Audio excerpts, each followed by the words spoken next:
This is one of Cluny the Scourge's Rome Total War online videos, and this time I'm going to study the merits and demerits of the noob box, a formation typically used in the hands of novice players, with a formation of heavily armoured spearmen in phalanx formation surrounding missile troops in the centre. The idea is that the box is moved within range of the enemy, who are then compelled to attack into the face of the phalanxes by the archers. Unable to penetrate the wall of spears, the attacking player is then defeated. This almost never actually works, and I'm going to discuss the reasons why, using, for my examples, two battles where I played against the Greek city-states. One where I was Britannia playing against Folgore, and this one as Scythia playing against Marshall. Now it should go without saying that a noob box is completely unviable if the rules permit artillery to be selected and the opponent has taken catapults. A noob box will simply be torn apart by incendiary firepots. If the noob box did not include cavalry, as in this case where I was playing as Britannia, the attacking player will be able to deploy his missile unit, like these slingers, on loose formation well ahead of his main army with impunity, with no fear of them being ridden down. If a cavalry component was included, as in the case of this battle, a prime objective should be to try to lure them out and destroy them, as I have attempted to do here with horse archers as the bait combined with head-hunting maidens, fast-moving like cavalry. I was initially unsuccessful with this goal, however I did make clear that he could not attempt to use his cavalry to ride down my foot archers.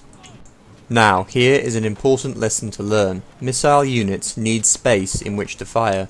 You cannot simply cram one archer unit on top of another in a massed heap and then expect them all to be able to shoot. They will go through the animation of trying to fire, but almost no arrows will actually emerge, as you see here. Those Cretan archers are all under attack by my slingers, and they will presently be under attack by my head hurlers as well, but they are unable to return fire because they don't have enough space in which to fire from. In the battle where I was playing as the Scythians, my opponent did not make that mistake, however they were still hopelessly vulnerable compared to my missile troops. Deployed inside a box, when my missiles fall long or short to the target, they will still hit something beyond or behind. But since my archers are in line formation, his return fire will not do the same. Thus, even though in both cases I'm using inferior regular archers or slingers against Cretan archers, which are long-range elite missile troops, I am completely confident that I'm going to win the missile duel. The root of the noob box's weakness is that the defending player has abandoned all claim to the initiative.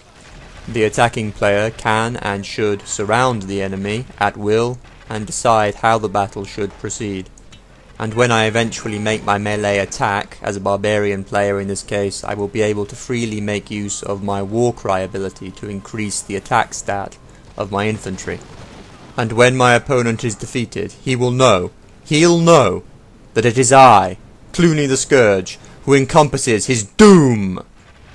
And here you see an example of what I was talking about. Because my Scythian archers are all in a long thin line, they aren't taking very many casualties compared to him.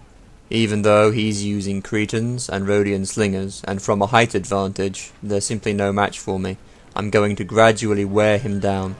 And once I've effectively neutralized his missile units, I will be able to concentrate my archers against his spearmen. And since I'm able to freely surround the enemy army, I can target my missile units against the rear of the enemy spearmen units. This makes them far more vulnerable to attack, and completely bypasses the value of their shield stat, so that even heavily armoured phalanxes, like these armoured hoplite units, of which both Greek city-state armies were composed, can be worn down and whittled away in their numbers, and also in their morale, making them riper for the plucking when I eventually strike in hand-to-hand. From my encircling position, I am able to orchestrate the destruction of the enemy cavalry, which my opponent cannot simply leave lying in his box if he doesn't wish it to simply be cut down by archers. I made it a clean kill, massacred them, and then rushed my horse out of reach of his spearmen. With this element of the enemy's tactical options removed from his grasp, in both battles I can now concentrate on the prime principles of noob box destruction, which are to continually and gradually wear down the enemy's numbers and morale with missiles, to thus neutralize the enemy missile component, and thus pave the way for a crashing home of all of my troops at once. As this proceeds, you can expect a noob box player to gradually reorganize his box to fill in the gaps that you have created.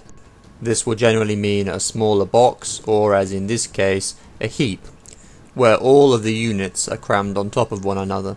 This makes it much more difficult for my missile units to target the rear of the spearmen, because on the trajectory that they must traverse, they will in fact be more likely to hit the front of the unit immediately behind them, facing forward. It's necessary in the case of javelin range units like head hurlers to take them off skirmish mode if you want to target the rear of the enemy spearmen on the far side, or their automatic skirmishing response will make it impossible for them to come within reach. Factions like Greece or Carthage, by the way, with heavily armoured phalanx spearmen are probably the best choices for the noob box. Pike phalanx factions like Macedonia or Seleucia aren't really suitable because their pikemen have much smaller shields, and consequently their lower defense score makes them even more vulnerable to missiles. It is completely useless to make a foray out from the box to try to chase down the archers, as you see here.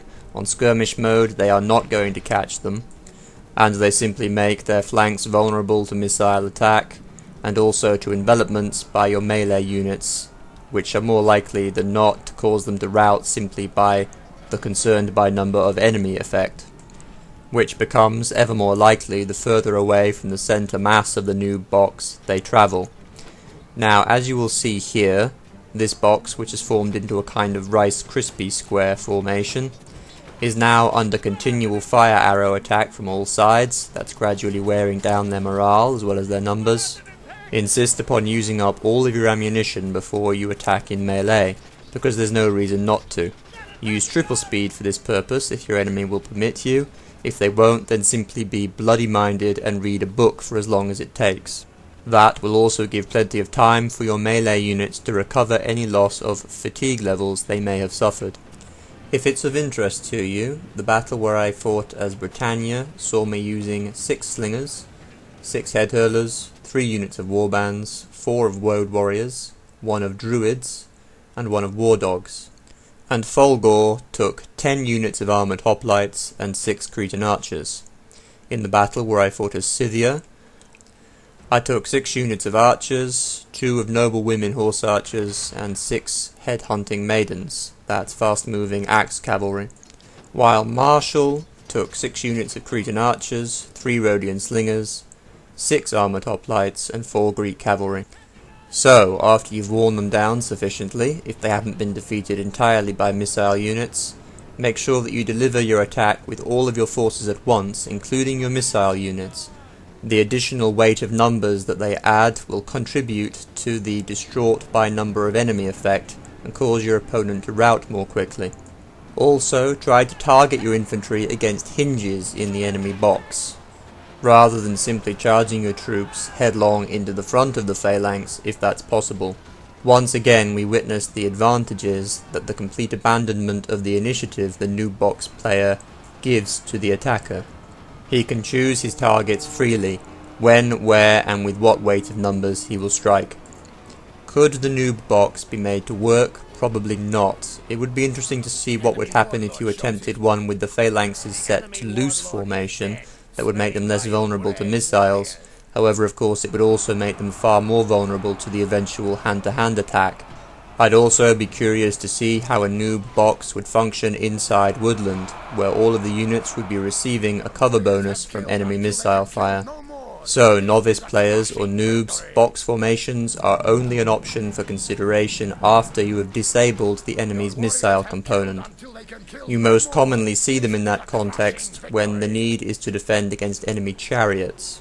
It's quite rare when a box formation will be appropriate as an initial opening strategy.